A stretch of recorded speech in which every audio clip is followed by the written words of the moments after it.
I am here today to present to you the activity entitled Community Issues and Solutions. This is from Mathematics 1B.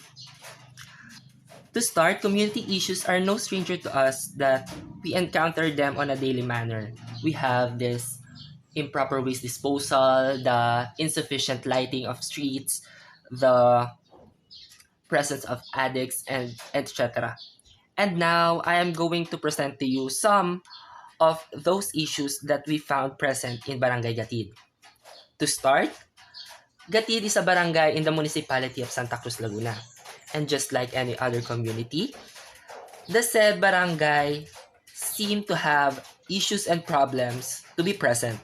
And we are able to identify two problems in Gatid, which are, first is the social security due to drug addicts.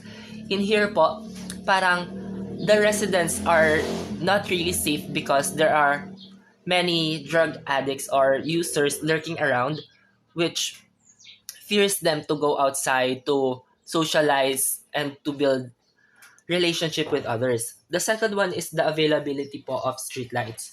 Since kakaunti po yung streetlights sa Gatid, it is parang nahihirapan po yung riders and night walkers to parang walk around or drive around during night since masyado pong madilim and we are not also really sure kung safe po ba talaga mag-drive during night kasi since we have there the drug addicts and the lesser amount of street lights. So, using po doon yung mga problems, we proposed solutions for the first problem na the social security due to the presence of drug addicts. For short-term solutions, first we have increased police patrols in known area for drug activity. Second, implement community policing programs to build trust and gather information from residents. Three, offer rehabilitation program and support services for drug addicts to encourage them to seek help. Last is to increase awareness campaigns about the dangers of drugs addiction and where to seek help. So for the short-term solutions po is parang we are tackling the not only for 10 years but just for a year na makahelp po tayo malesen yung presence of drug addicts. For long-term solutions naman po, we have four. First is to invest in education and prevention programs starting from schools to inform young people about the risk of drug use. Two, improve access to affordable mental health services to address underlying issues contributing to drug addiction. Number three, work with local organizations to provide job training and employment opportunities for recovering addicts. And lastly, number four, strengthen community network to provide ongoing support and resources for individual recovering from addiction. So for the long term naman po, we are aiming for much longer solutions na mas tatagal po siya. Like po yung first one is to invest on education.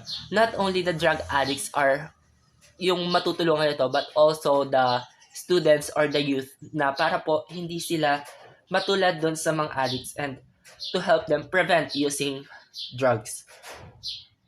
For our second issue naman po, we proposed also short-term and long-term solution.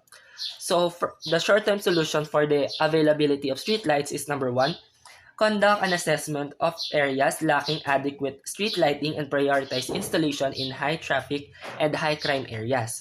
Number two, increase the wattage or brightness of existing streetlights to improve visibility at night. Number three, collaborate with local utilities to expedite the repair of broken streetlights. And number four, encourage community members to report outage in or areas in need of lighting through a dedicated hotline or mobile app.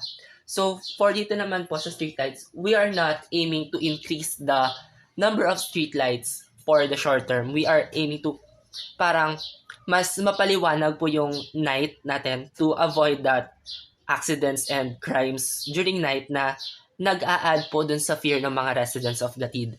For the long-term solution, we have also four. First is to develop a comprehensive urban planning strategy that includes provisions for adequate street lighting in all neighborhoods.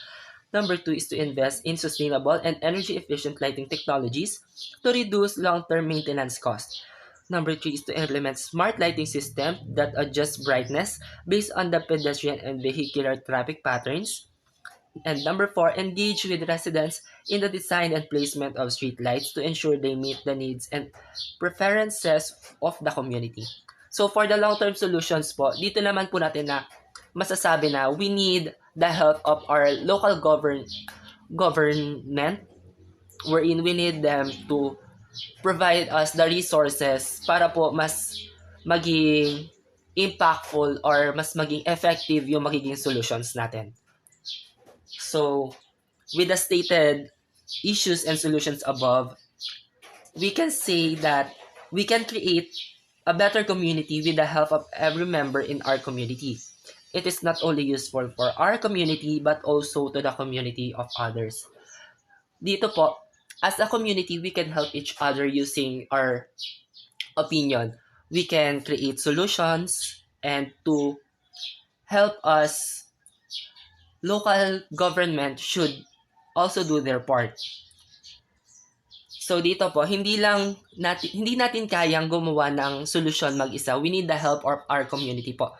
Dito, sinasabi po na hindi lang po yung community natin yung matutulungan natin using these solutions, but also the community of others, because as I said a while ago po, na community issues are no stranger to us, na nai-encounter natin siya araw-araw. It means hindi lang po tayo naka-encounter ng community issue na to, na kulang po yung streetlights, na madami pong pag-alagalang mga drug addicts, but also we can help other communities to provide solutions po for their issues na na-encounter po nila. And yun lang po, maraming salamat.